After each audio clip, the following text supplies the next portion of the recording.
Yo, what's good? This is Mill, and you watching the ART Bando. That's how I hit in my zone. I put on side of the wheel when I slide in the shit, gotta get in my zone. Yeah, what's happening in my phone? I made a meal off my phone. Yeah.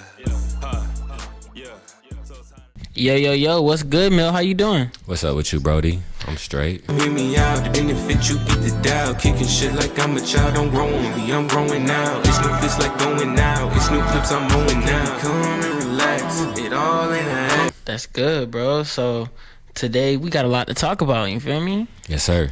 Yes, sir. So let's get into it. So let's start off with your early life. Where you from? From a small town, some may know, called Henderson, North Carolina, in the 2-5.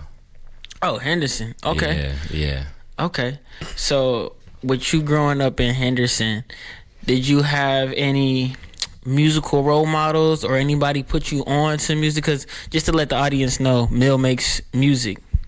Yes, sir. I say coming up, most of the influence I had coming up was my friends in high school. I originally started rapping because of a poetry slam in 6th grade, and that kind of just spiraled into some other dudes in my class who kind of like what was going on.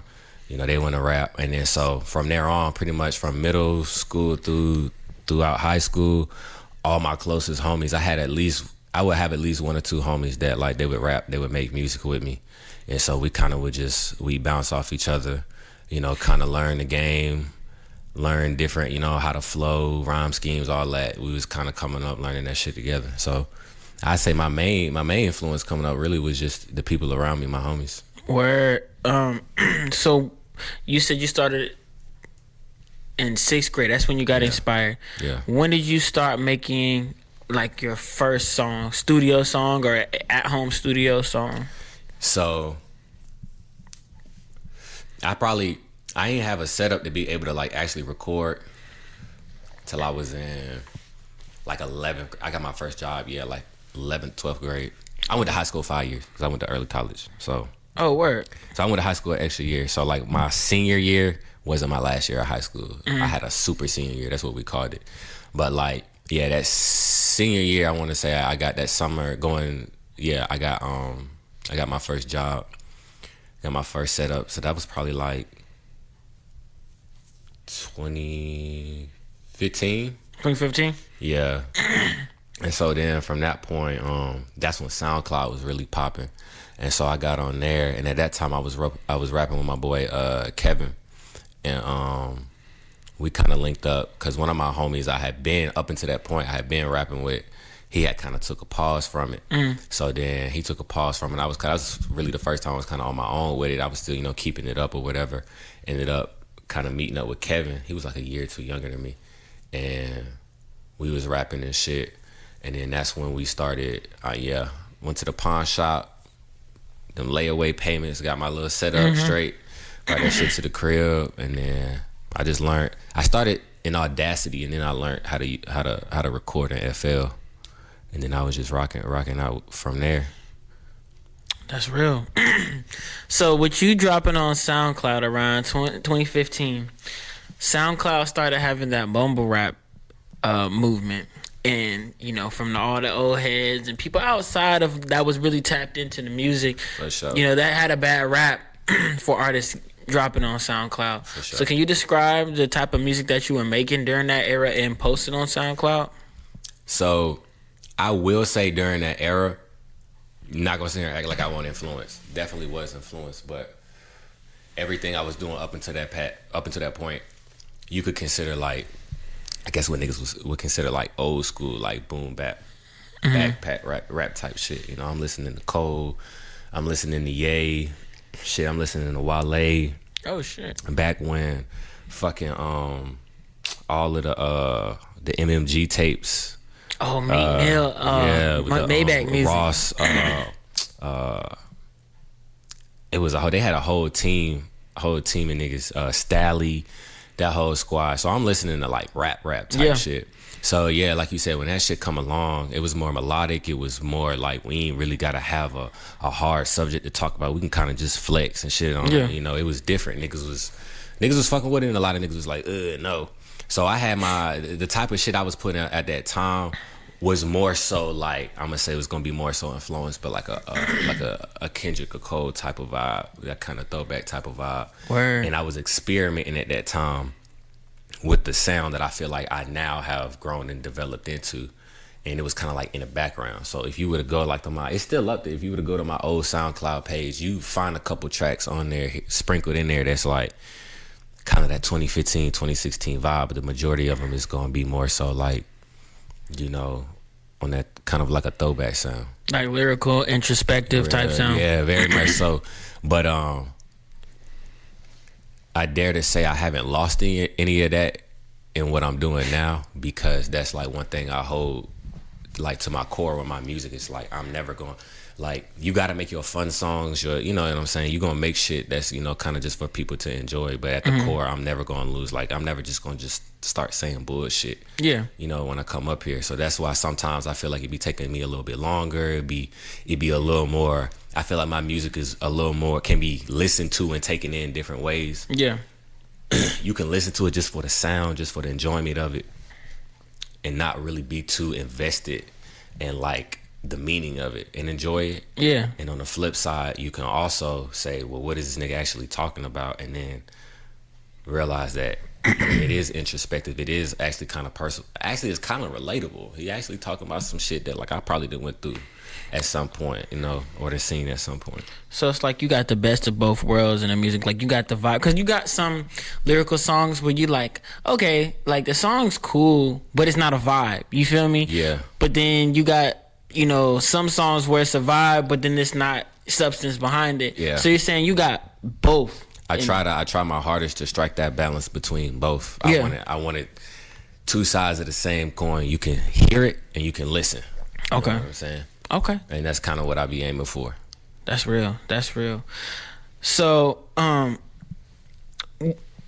with you growing up in Henderson, you moved to Greensboro. Yeah. When did you move to Greensboro? 2016. I came up here. I went to the T, so I came up here for school. That was my ticket out.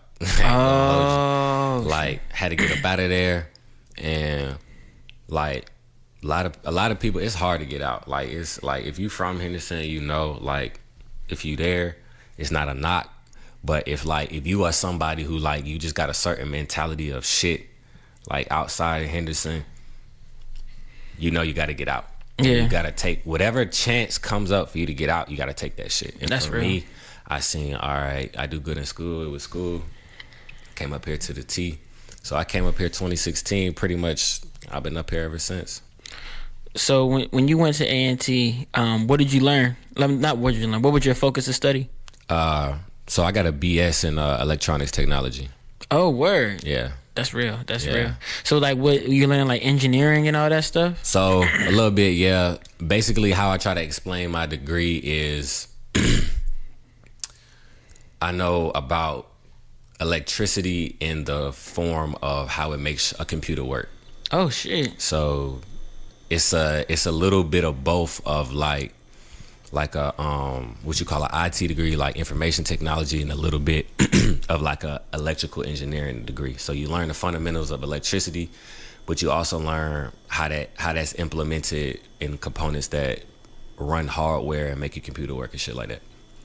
That sounds like a whole bunch of smart nigga shit. I mean, I ain't gonna lie. It's a people are gonna come to find it's a lot of duality with me. It's a lot of faces, and sometimes I like pulling that shit out because I know on the outside you're not really gonna look at me and think that shit finna run out my mouth. Right. But sometimes I get in certain spaces and I be coming into contact with people who they kind of want to pick your brains because they see you on the outside and they be like, in their head, I already know, they're like, how the fuck you get here? Right. And I'm like, well, let me tell you. I'm gonna let you know how I got here.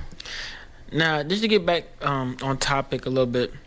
So with you in the stew, a lot of people tell me nowadays that they punch in Yeah. Do you punch in or do you write your rhymes, or what's your studio process? I ain't gonna hold you. I've tried to punch in shit. It ain't for me. Like, and I think Lil Wayne is to blame for that because we all know he freestyle all his shit. But when I'm going in the studio, yeah, I'm writing my shit. Just because I feel like I know me, and I know I'm gonna give you a better finished product if I just go ahead and write this shit down. And I just know the way my brain work, like a lot of times, like my brain will move faster than my body do. So like that ain't good when you trying to like freestyle, because it's like my mind to think of some shit and think of some more shit before I form it into some words to put on a beat and whatnot. So it's just easier for me to try and gather all my thoughts and really just go ahead and write my shit out. How long does it take for you to make a song? That shit really depend. Like I say, if I'm in my zone, on average, because like I'm at the point now, like I make all my beats too. So like if we talking about I done already made the beat and I'm just sitting down like with a blank canvas ready to make something, it'll take me like 45 minutes to an hour. Okay. And I have my shit together. So it takes just 45 minutes to an hour to write, then record, or just do it? Do you write as you go? Yeah, so like I guess it's almost like a little bit like punching in. Like I'll sit there at the mic or whatever, and I'll pretty much I record myself a lot, and I'll go ahead and like just play the beat. I kind of freestyle to the beat, come up with something in my head, and as I'm like freestyling that shit, I'll write it down. I like what I write down, I record it. Yeah. You know what I'm saying? And then boom, that sound nice, and I just keep pretty much I write like 4 bars at a time. Okay, yeah, I seen like last year when Drake released all those documentary clips. I saw a clip. I think he was making the song Trophies, maybe. But this nigga was in the studio, and basically he did the same exact thing. This nigga would listen to this.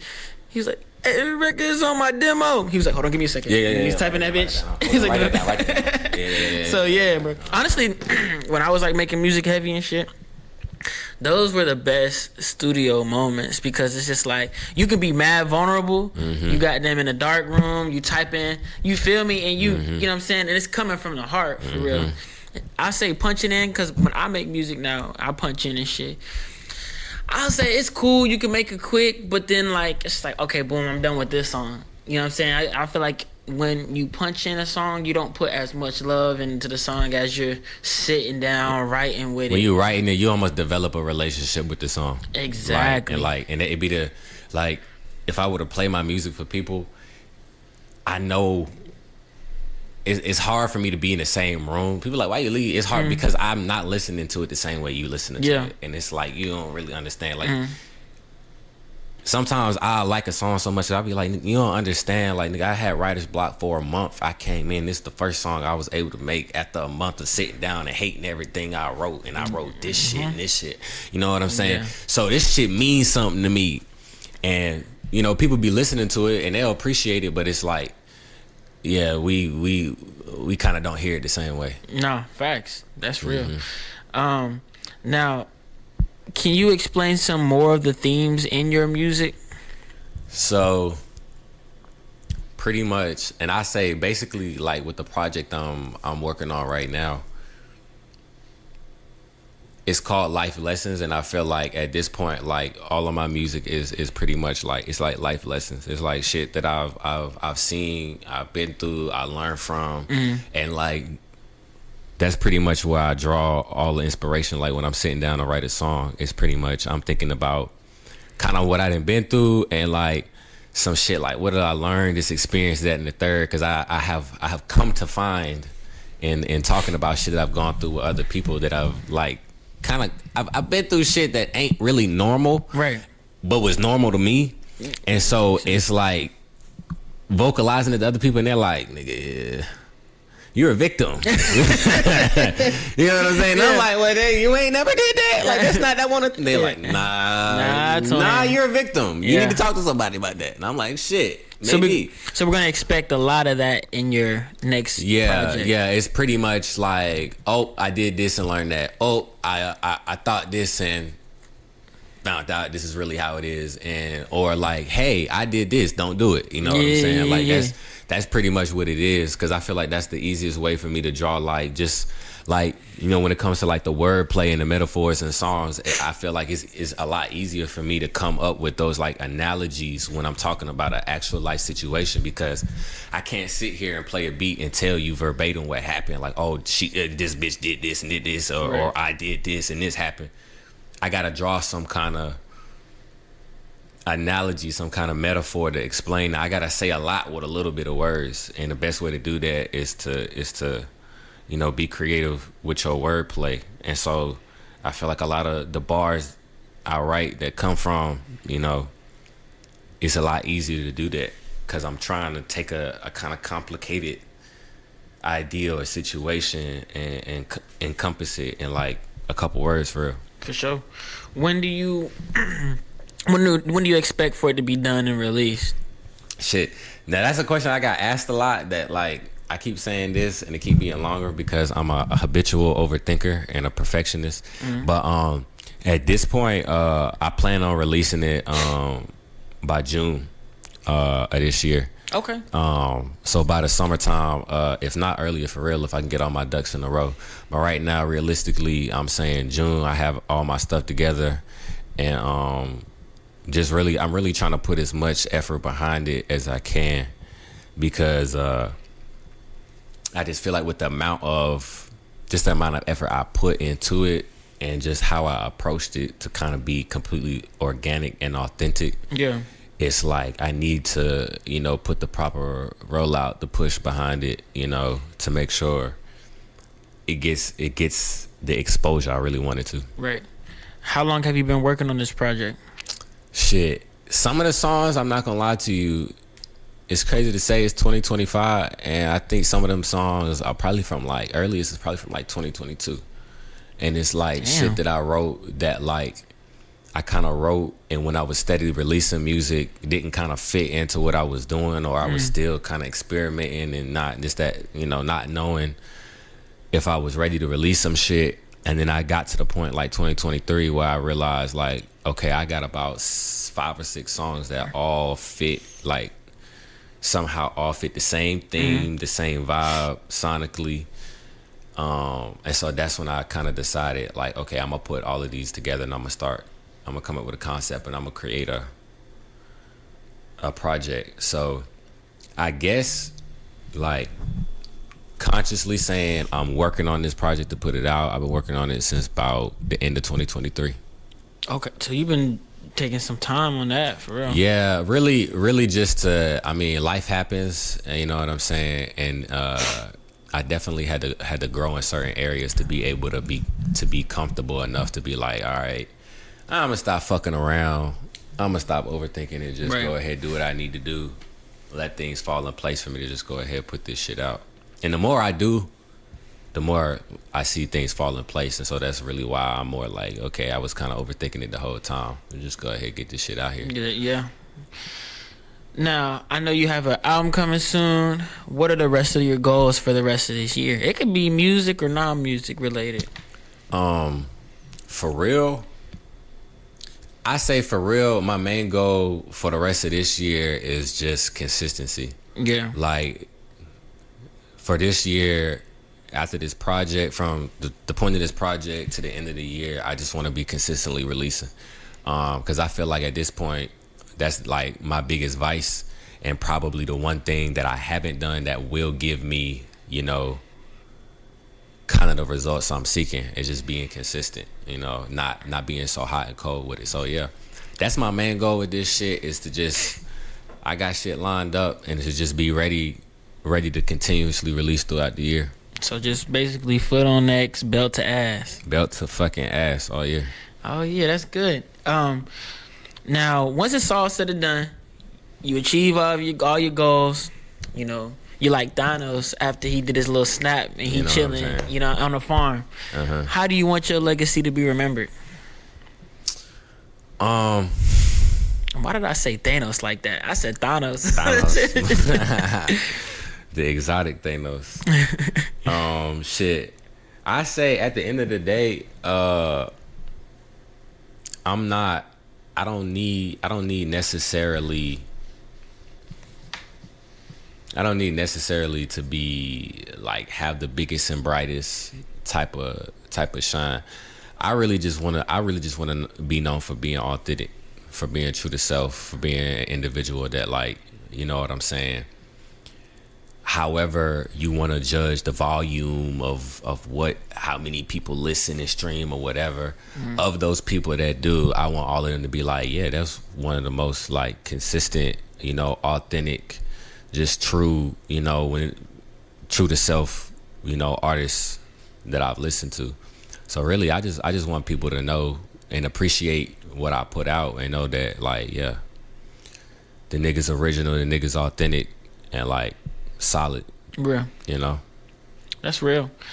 Now, are there any collaborations that you want to do before it's all said and done? Yeah, the one that immediately comes to mind is Pierre Bourne. Cause that's like, oh yeah, you did talk about that. Yeah, that's my like one of my biggest production inspirations. So like, I for sure. Hold on, before you do that. Yeah. I don't think you told the audience that you produce as well. Yeah. So pretty much, yeah, this project is all self-produced. Oh shit. And so like, a lot of it is a couple songs I recorded and mixed myself too. A couple of them, you know, I went to the studio, you know, to get it the way I wanted to. It's hard to engineer and record yourself at the same time. It's hard to keep that creativity and be technical at the same time. I bet. Yeah. But yeah, the whole project, I produced it. So that's why I say, you know, he my biggest inspiration. Him and Lex Luger. I feel like Lex was probably the original like FL Studio producer. Like when I think about FL, I think about Lex Luger for real. When I was learning that shit, how to make Lex Luger type beats. That's what I'm looking up on YouTube. So, yeah, I draw my sound inspiration from them. I feel like there's more artists that produce their own stuff and rap on it. I just can't put my finger on it. You got Pierre. Recently discovered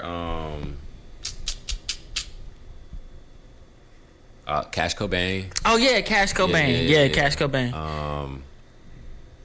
I guess if you want to consider Plattboy Max a rapper. Yeah, I mean he making hits though. Yeah, he making songs. I just seen that shit they had with that shit Pink Dreads though. That's fucked up. That was some bullshit, but I'm gonna be real with you. I'm not at all surprised because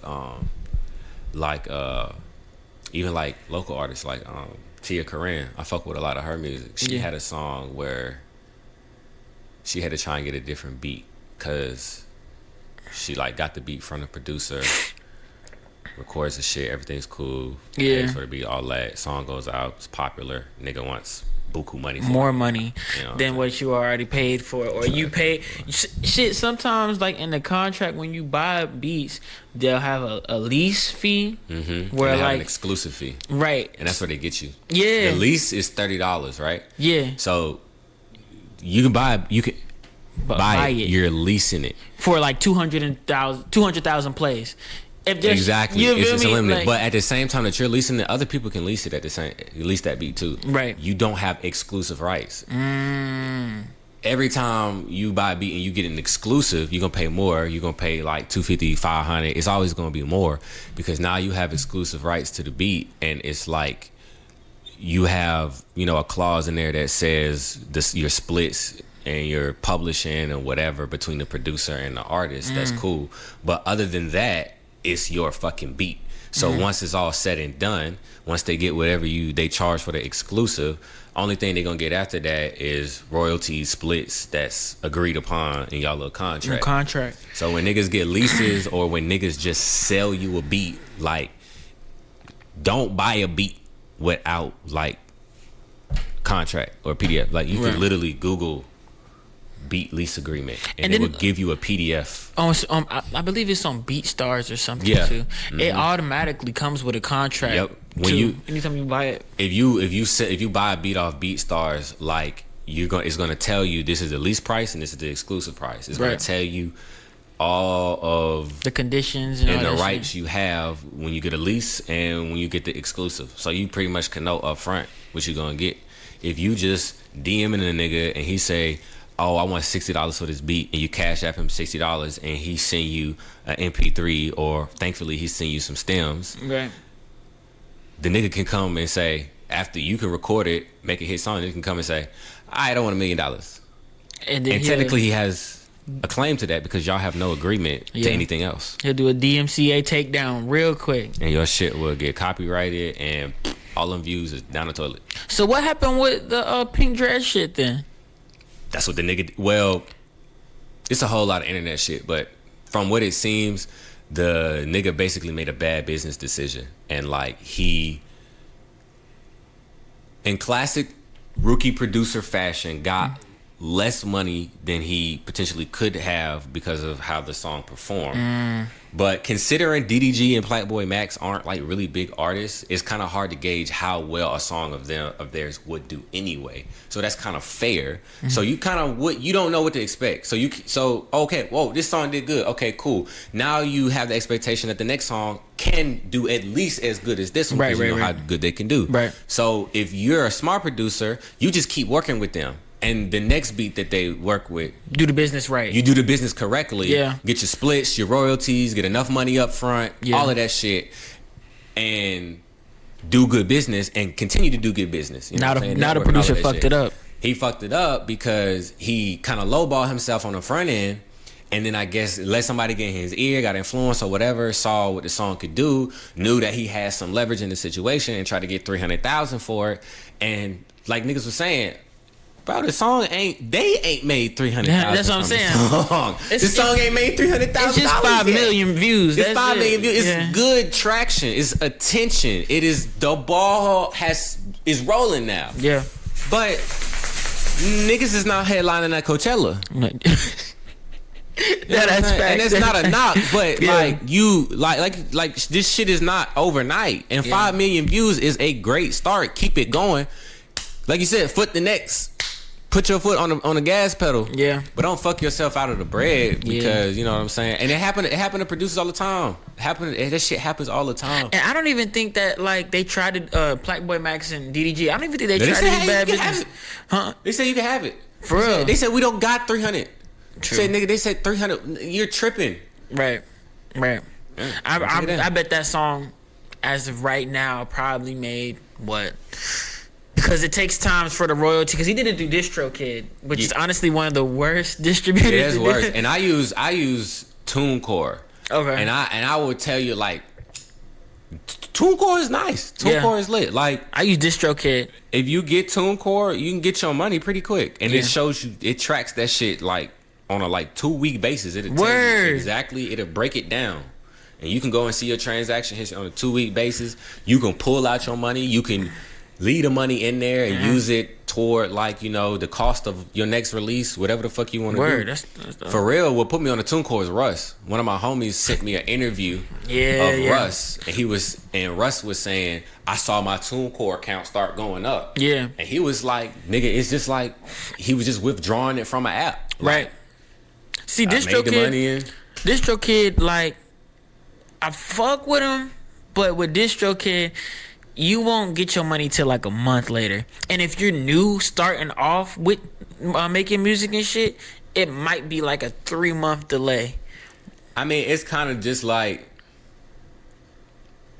it's a little bit of if you know kind of things. Yeah. Because it's just because they're all what you call distribution, whatever. Yeah. But at the same time, some are more advantageous than others, and you just have to know. Because I've used TuneCore, I've used United Masters, and I'm using TuneCore now. Okay. So like I've used all three, and I'll say like right now probably TuneCore is the one that I've liked the most. You know what I'm saying? Yeah. DistroKid is kind of like you said, yeah, niggas will make you wait. Yeah. And the thing is with DistroKid, they're what you call it, HR department? I don't know. Yeah, like if you gotta get in contact, Dude, there's nobody to contact, bro. That's the other thing. It doesn't exist. It does not. It's just a website, dude. When I tell you, and I watched the interview, because, all right, so during quarantine, I was racking up bread off music because I peeped the trend. It was like the algorithm on TikTok. Yeah. TikTok, there'll be like a sample that'll go viral. Yep. So then I'll find like this sample type beat, right? I'll pay some of the producers. I ain't gonna lie, I was a kid. Some of them I wasn't paying. I was just dropping on that. I'm pretty sure everybody. So I was goddamn racking up money. Sometimes I get DMCA takedowns. I didn't know that if you get so many amount of strikes, it'll warn DistroKid, and DistroKid would just take your shit down without any warning. They didn't. Well, not necessarily take your shit down. You can't release through their platform. Through there, yeah. All right, so boom. So to pretty much freeze all your previous releases you had through them, though. It didn't freeze the previous release. You just can't drop no more on nothing. So I'm like, do you remember I took the walk to Poland? Yeah. So I did a remix to that shit because I was like, oh, that shit going crazy. Let me remix that shit. I'm pretty sure what happened was either Yachty or his team saw that shit, took that bitch down, copyright stroked me, and then boom. I tried to drop a song like a month or two after that, bro. I couldn't drop. So I dropped it, and then I was like, all right, usually it take about a week, maybe less than a week for it to come out. It's still saying loading. So then I looked up on YouTube, why is my shit saying a month later it's still loading? Somebody was like, bro, they was crying and shit. They were like, bro, the same shit happened to me. I'm like, bro. Mind you, this is my form of income, like my side hustle type shit. So niggas was type dependent on that I was shit. tight, bro. Nigga paying, bro. When I tell you, I made 5 racks in the summer off DistroKid, bro. That's smooth. You feel me? That's that smooth. shit hurt my soul, bro. That's smooth. Niggas is looking at that like, hey, nigga, if I made 5 in the summer, I can make 15 in the year. You feel me? And then boom, they said, fuck no. Could not continue with that shit, but it is what it is, you know. It be like that, bro. Yeah, nah, type shit happened to me. That's what like I was using United Masters, and that was cool. No complaints about when I was using them. It was just the fact that they changed their policy to where like we was releasing through like the free shit where you just pay per release. You didn't have like a yearly subscription or whatever. So like they changed it so that you had to get on some form of subscription in order to keep using them. All right, cool. But they wanted, like, they'd take your music down if you didn't switch over. And you had to pay them to switch over and whatever. And so we was like, we didn't want to pay the shit because we had already put the music out. And it's like, well, why can't we just leave it and do what the fuck else we want to do? And because you had to pay like $200-$300 or some shit like that. And they took that shit down? All that shit down. Yeah. So it's like that ass like 2 whole tape. It's like a tape that I did with my homeboy and a couple singles that like I gotta re-release because of that shit. Because they just took it down. Like shit in my library grayed out. Unavailable in your country. That would have pissed me off. See, with DistroKid, they'll at least leave you. Will they? They will. I ain't gonna hold you. I stopped using DistroKid. They've been sending me emails for like 3 years. Update your payment. Your music could be taken down. This shit is up there right now. Oh yeah, eventually they'll take that shit. Probably in like another 2 years. But hey, bro, maybe. Like shit. Yeah, maybe, but I mean, it was like literally like a rookie tape that like nigga recorded on like when I was first learning to mix. Like it is like literally on Audacity type shit. Nah, I was recording. No, this is when I was learning Pro Tools. Oh shit! So I tried Pro Tools for a little minute. I didn't try all of the industry standard shit, you know, that we talking about. But like me myself, if I'm like right now, I do everything in FL because that shit can do everything. Yeah. But yeah, that tape was just like it was some rookie my rookie engineering. You know what I'm saying? So it ain't quality that like if you listen to that, listening to like now, you gonna hear the progression. That's real. You know what I'm saying? Now, just to end the interview, I got one more question for you. What would you say to the youth? To the youth, to the YNs, To the YNs. to the shiesties. I guess if it was one thing that I could say to the youth, I guess pretty much, I would say don't be afraid to, I guess, explore different shit, new shit, unknown shit that's not normal to your everyday, grind, what you see all the time. Cause a lot of niggas be in the shit and they be like, product of my environment, this, that, and the third. Right. That's cool. Definitely. Like I said, I'm from Henderson, so if you know anything about it, you already know what's around, what's the potential, all of that shit. And all I'm saying is you can feed into that shit, or you can just be open to just seeing what the fuck else is out there. And I'm just saying, I'm not telling you what to do. I'm not telling you not to crash out. I'm not saying this, that, and the third. I hope you don't crash out. But just try something different. See something different. You might fuck around and like that shit. Step beyond your horizon. You might fuck around and fool people, because I ain't gonna lie, I like doing that shit. It's kind of cool looking how you do, telling people where you come from, and then just you keep pulling shit out the bag, and they like, I didn't know this nigga could do or know that shit. Like, that's you'll come to find in life that shit is very satisfying, bro, because people be putting you in a box, and then when you blow their mind, it's like they don't know what to do. It's a different level of respect at that point. So I'm just saying, just try something different. People will try you. Yeah, they will. And then when you pass the test, they're like, shit. Shit, who was being tested, me or you? At the end of the day. Whole time tricks on you. Facts. All right, Mr. Mill, it was nice meeting you, having you on the pod, bro. For sure. You real. Any last things you want to say? Hey, man, first and foremost, follow me on all social media. Mill, mostly all my updates, all my music gonna be on Instagram, mill.onair, 2 R's. You know what I'm saying? Just keep up with me. I got a lot of shit to come, and really just wanna show folks what I got to offer. There you have it. Have a good day, man. All right, bro. That nigga played back cool and that was after the fact. I feel like J. Abdul, I made a rap from the raps. Dropped the tape at 19 and that was after the Mac. Just tapped in with ART Bando, used to rap in the trap.